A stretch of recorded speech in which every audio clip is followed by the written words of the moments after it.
Ottawa remains in a state of emergency today as government officials say enough is enough. I would now like to take the opportunity to address those individuals who are still participating in this event. Many of the actions that have taken place over the course of this demonstration have been unlawful and, frankly, disrespectful to the rights and freedoms of all Canadians. It is well past the time to bring this protest to an end. So what lies ahead for the ongoing protest? Is an end in sight? For more now, we turn to Bloomberg News reporter Brian Platt. He is at Bloomberg's offices in downtown Ottawa. And Brian, you described the area as rebel-held territory. Tell us what it looks like and sounds like today on a weekday versus the weekend.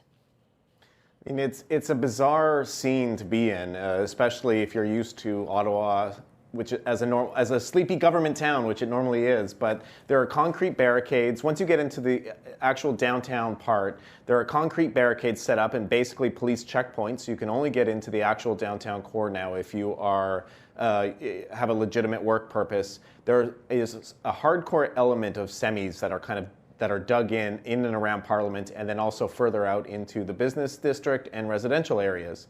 On the weekend, it is absolutely bananas downtown. It's basically a lawless area. I mean, there's giant all-night parties, people blasting horns, they even set up bouncy castles here on the weekend.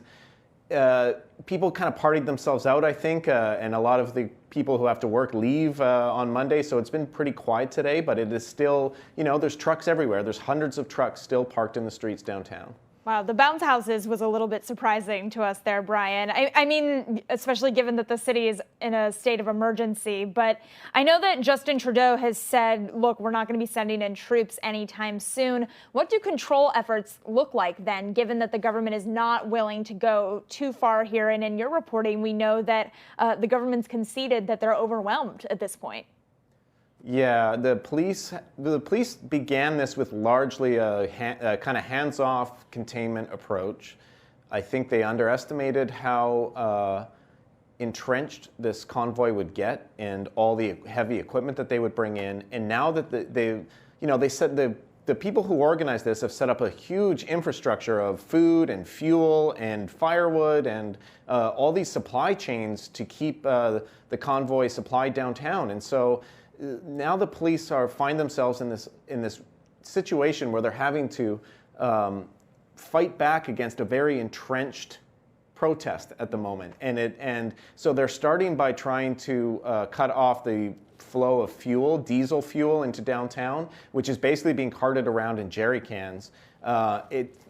So far today, there's definitely less of that fuel being carted around that I can see, but I think the police really have their work cut out for them. And in fact, Ottawa's mayor has now asked the federal government for basically a doubling to bring in more than 1,000 police officers and effectively double the size of the Ottawa police force in order to deal with this. And so that would make sense why you hear so many local officials talking about being overwhelmed and how they need more resources. Has Justin Trudeau's administration responded to those appeals? I mean, as Maddie said, he's made clear the military is not going to come in, but otherwise, is he responding to what they're saying? Trudeau himself has stayed largely quiet. And that's in part because he tested positive for COVID-19 last week, so he's been in isolation. He has not spoken today, but a bunch of other federal cabinet ministers did, basically to say that they're here to offer whatever resources they can. I will say that nobody's totally ruled out the use of military yet. Trudeau has said it's not in the cards. There has been no request for it. I don't think anybody really wants to bring in the military. They want to get this done with police. The problem is that there are, heavy machinery entrenched all over Ottawa streets, and it is extremely difficult to move it. And that's on top of the actual policing issues of people right now acting with impunity, basically, in the capital city. And so it's an incredibly difficult problem for the police to sort out. And we'll see. They're getting more serious about it now. They're trying to crack down, so we'll see if that works.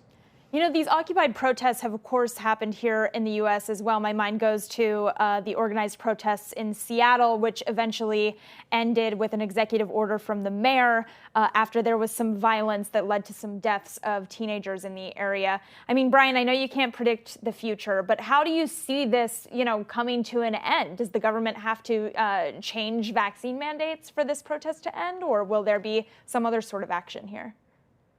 I think there's very little chance of negotiating an end to this. And I could be proven wrong by that, but the people who came down and occupied the area around here with heavy machinery, which makes this different from most other movements where you have tent camps in a park or something like that. Yeah. I mean, there are huge trucks all over the place. And the protest organizers have said they want an end to all health restrictions around COVID-19, all vaccine mandates, all mask mandates. This is not just about the border rule for truckers or any other single vaccine mandate. This is about all COVID-19 health restrictions. And there are other people who helped organize the protest who have even bizarre demands, such as having a provisional government set up and replace the current one, led by the Governor General, who's the Queen's representative in Canada.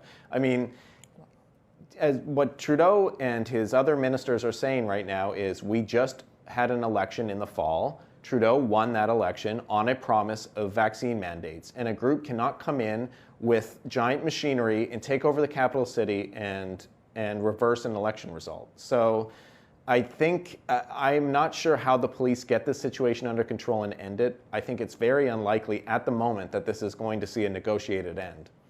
So, Brian, I think we should take a step back here because as Americans, we have vaccine requirements, but beyond that, life has pretty much returned to normal. I mean, we kind of have given up on COVID-19 restrictions, to be honest, right? We can go out to eat provided restaurants are open and allow you to be seated. We can fly provided flights are available and not canceled.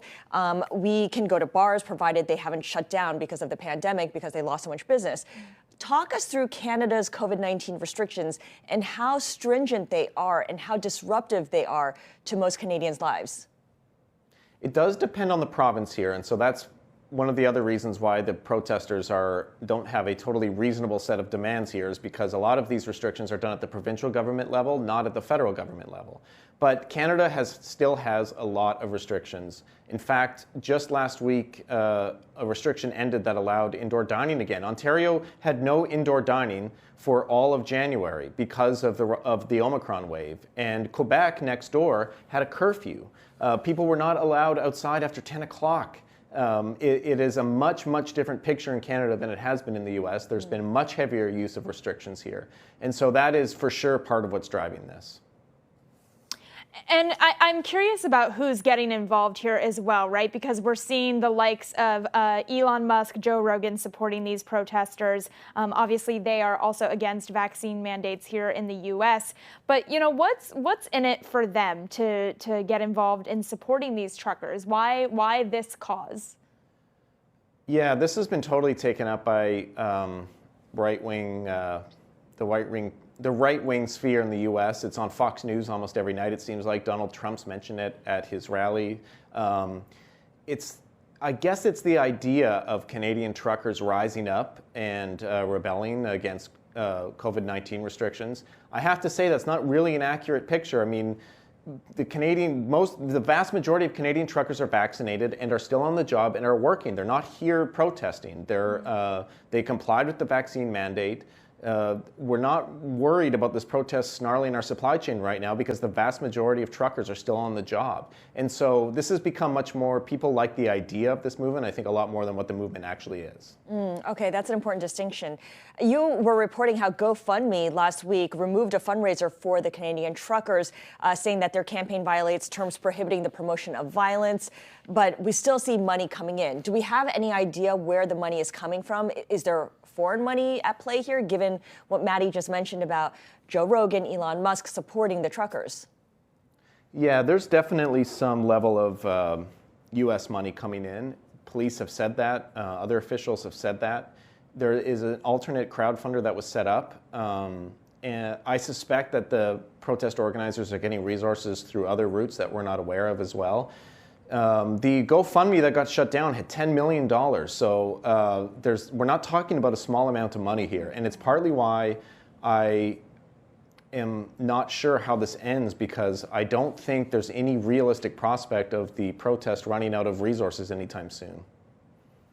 All right. Brian Platt, thank you so much for telling us what's happening on the ground there in Ottawa. Bloomberg News' Brian Platt joining us from Bloomberg's downtown Ottawa offices.